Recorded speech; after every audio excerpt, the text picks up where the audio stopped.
Okay, today's sort of an introduction and preview of my upcoming podcast. We're not going to dig real deep into any topics today. I'm just going to give a quick overview of who I am, why I'm here, what this podcast is about, and some of the subject matter we're going to cover. Okay, first of all, I'd like to say welcome to the Cocktails and Crankshafts podcast. I'm your host, Car Guy Blog 05. That's the alias I'm going to go with for now. I might come up with a catchier name later, but for now that'll do. As I'm writing this, IndyCar just had a big pileup on their first lap at Pocono, and I guess Takuma Sato is going to be blamed for that, so he messed it up for everybody. Let's talk about where to begin. This is a podcast. I'm going to drink cocktails and talk about cars, and it's mostly going to be a one-man operation, but occasionally I'll have guest hosts, co-hosts, or group discussions, and topics will range anywhere from pedal cars to Hot Wheels to international motorsports and pretty much all relevant points in between. I'm going to try to keep it light and fun and not too serious, and we're just basically going to sit down and have a 10-minute conversation from time to time. Okay, who am I? I'm a guy. I'm a cisgender American male. I'm 45 years old. I'm college educated, and I work in an office building. But aside from that, this podcast isn't really about me, per se. It's more about my experiences as a midlife American car fan and motorsport enthusiast, and somebody who's been immersed in car culture really and truly for about 25 years now. Okay, let's get into a little bit more detail. I'm an engineer by trade. And although I work in a related field, I am not specifically an automotive engineer.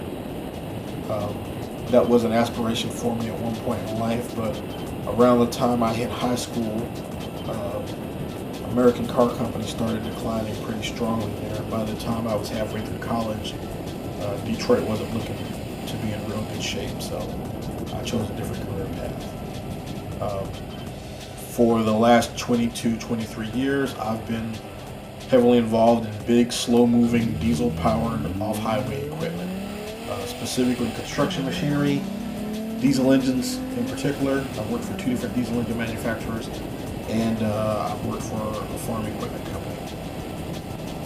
I have extensive academic and professional development background in internal combustion engines, specifically diesels, especially diesel engine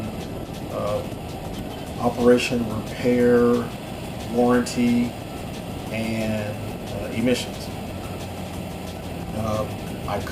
It could be argued that I'm a subject matter expert on diesel engine fuel injection, especially older style mechanical unit pump systems, turbochargers, and engine failures in general, and vehicle fires in particular.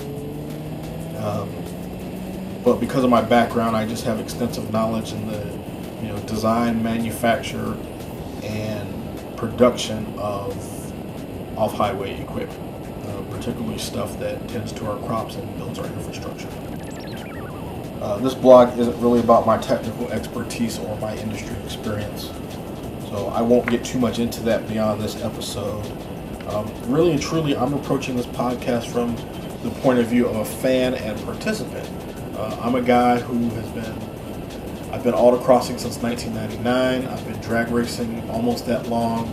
I got involved in HPDE and track day experiences probably around 2007, so 12 years now.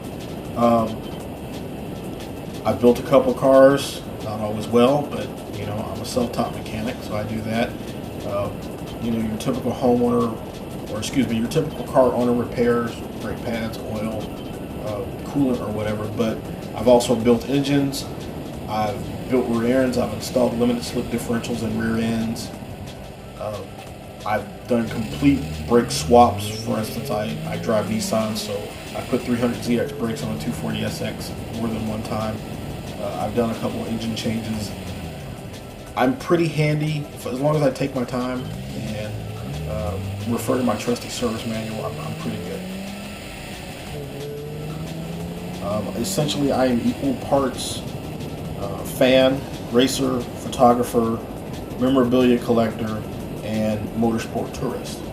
As I mentioned, I completed my first autocross in 1999 and started drag racing around about the same time. I took part in numerous NOPI and Battle of the Import events in the early 2000s, or in the early and mid 2000s, I should say. Basically, as a bracket racer, I never had a fast car. My car was set up for autocross and track day. It was not a drag racing car. As I mentioned, I've driven several HPDEs with NASA, and I took part in 2 Redline Time Attacks. I've been to the Goodwood Festival of Speed twice. I've been to Pikes Peak International Hill Climb once. As far as big motorsport complexes that I've visited, although not necessarily on race day, Rockingham, VIR, Darlington, Gateway, Newton, Iowa. Oh, Indianapolis, of course, Indianapolis. And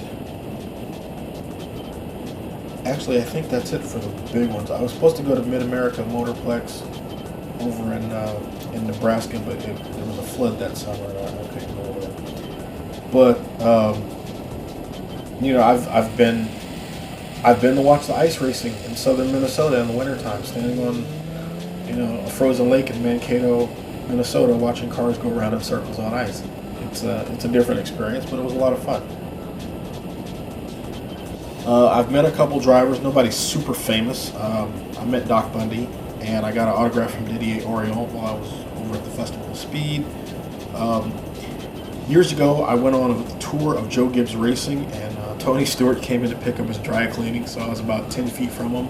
But that was when he had a reputation for beating up cameramen and such, and we were told not to approach anybody that was not specifically addressing the tour group, so I didn't speak to him.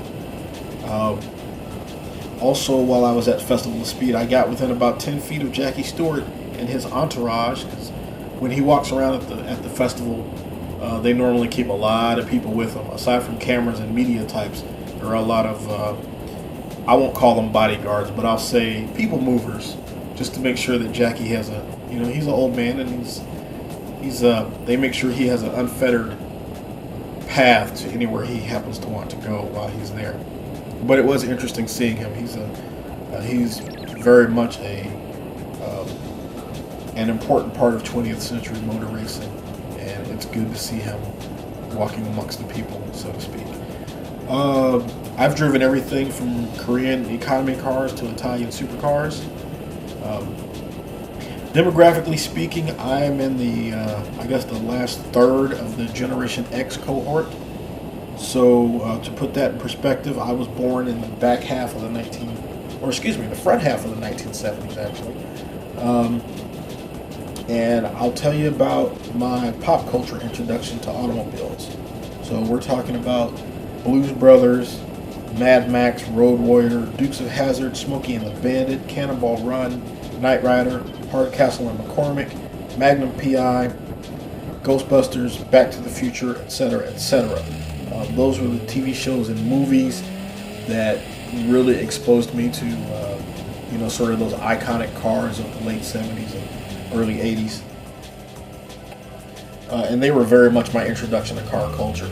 My dad, during my formative years, my dad drove boring, basic transportation type automobiles. He did not go to races. I saw the General Lee once at a state fair. I saw the Skull Bandit once at basically a Meet the Fans type event in our hometown, but we didn't do the NASCAR circuit even though I live in the South, and that just wasn't a thing for my family. My introduction to motorsport was basically through car magazines and ESPN.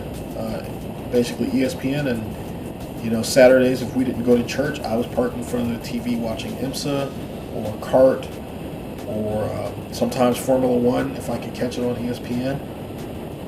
I read a ton of magazines. In my high school years, what do you want for Christmas? I want a subscription to Motor Trend magazine. I want a subscription to Road and Track magazine. Basically, when I stopped reading comic books, I started reading car magazines. And as I mentioned at the time, my aspiration was to get a mechanical engineering degree and go to work for GM.